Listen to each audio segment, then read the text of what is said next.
But I want to break your brain today.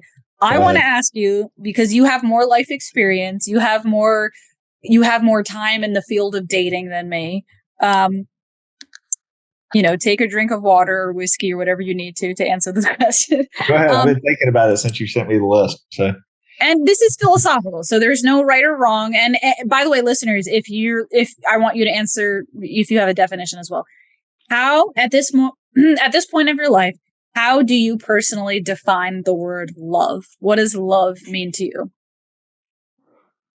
So this one, I was actually glad that you asked it because it's just something I've never really thought about. Obviously, the first thing I did was went and looked up like the Webster's or definition. I was like, okay, well, what do they say? And then you have the scientific definition of love, which is basically it's a chemical reaction in your brain.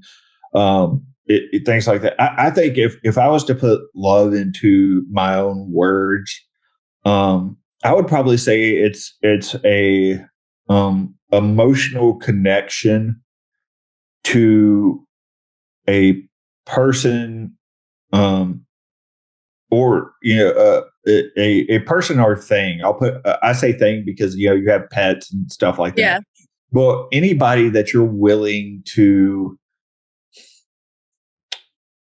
go above and beyond for, and not necessarily,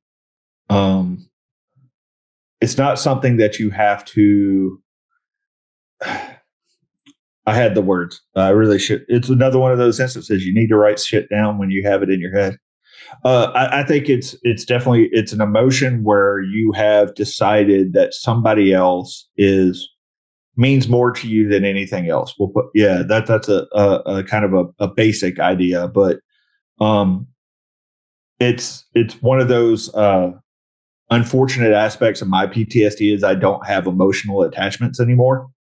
Oh, okay. So it's completely it's weird. I have emotions, but I can get rid of people really easily in my life. But I would still say that you, based on your definition, or based on just like my observations of you, I still think you're very much full of love. Like, not all love has to be romantic. Like, I'm attached to this one person.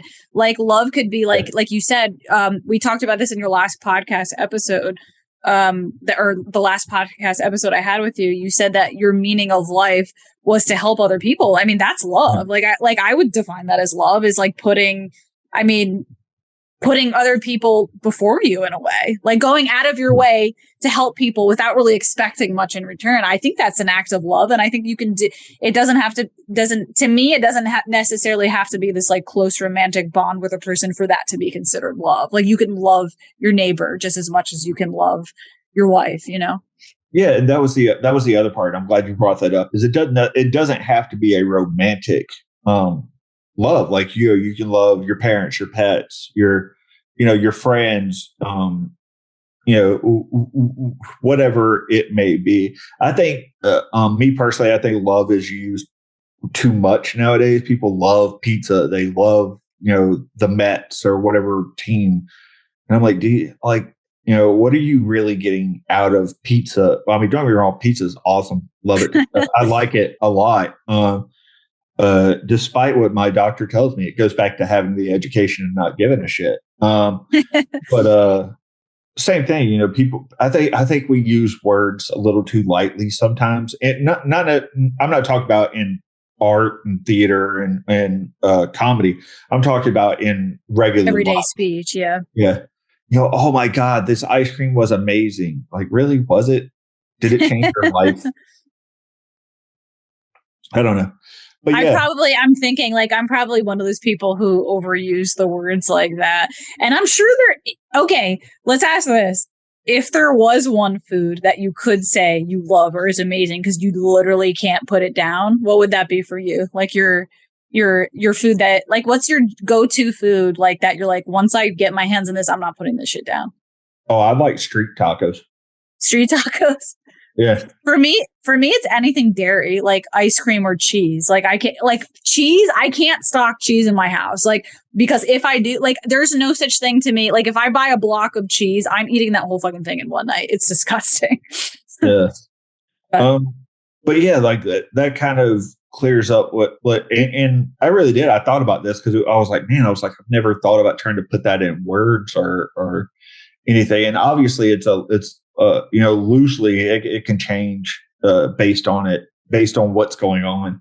I will say this, I've learned this year, I don't know if I know how to define love exactly or put it in words, but I do, if we are talking romantically, I do know what I think a lot of people have wrong about romantic love.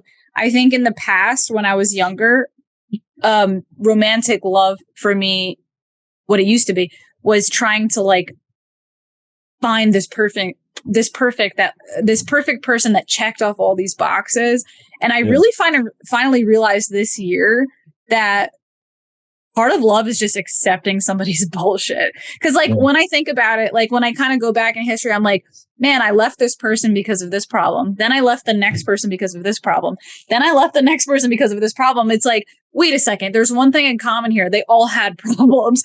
And that's not because I'm necessarily picking horrible people, because I had some great boyfriends. Like that was because everybody has problems. So a lot of like love is just accepting people's bullshit and caring about them still. Like, you know what I mean? Like really seeing a person for who they are, for their positive and their negative qualities.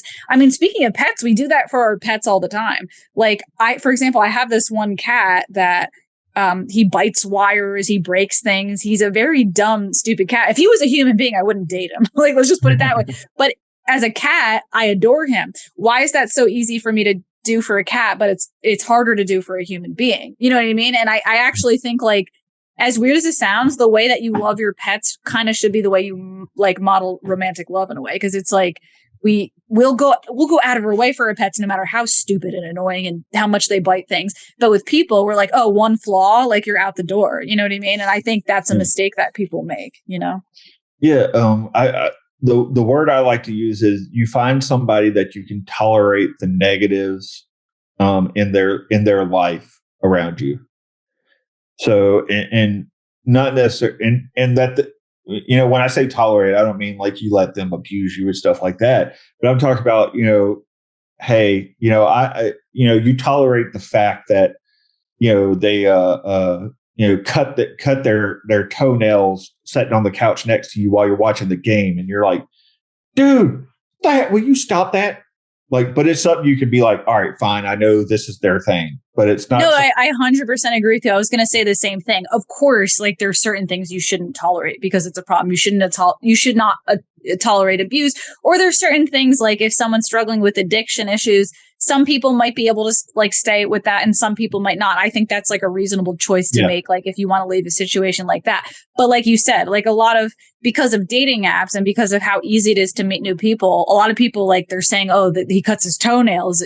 He bites his nails and it drives me crazy. It's like those things. I think you're going to have to accept a handful of those things in another person.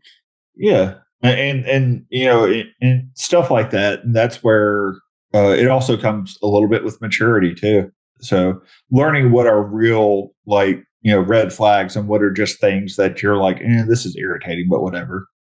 Yeah. Yeah. You can figure, or, like I had a friend of mine, he broke up with his girlfriend because she doesn't wear matching socks. I'm like, who the fuck cares? Well, that's crazy. But it drove him crazy. Like she wouldn't match her socks, and like she would just reach in and grab 2 socks and go. And I was like, who cares, dude? I'm like, they're socks. So yeah, no, either that person is way too picky, or there was something else about the relationship that he didn't like, and he just didn't want to admit it, and he just like fixated on that, because that just seems like an absolutely ridiculous reason to break up with a person, Yeah. But yeah, so stuff like that. But yeah, like the whole love thing, like, I think there's different types of love. Once again, when you start talking about your pets versus your romantic relationship versus family and friends, it can be, but essentially it's just an emotion where you care about them, sometimes even more than they care about you. So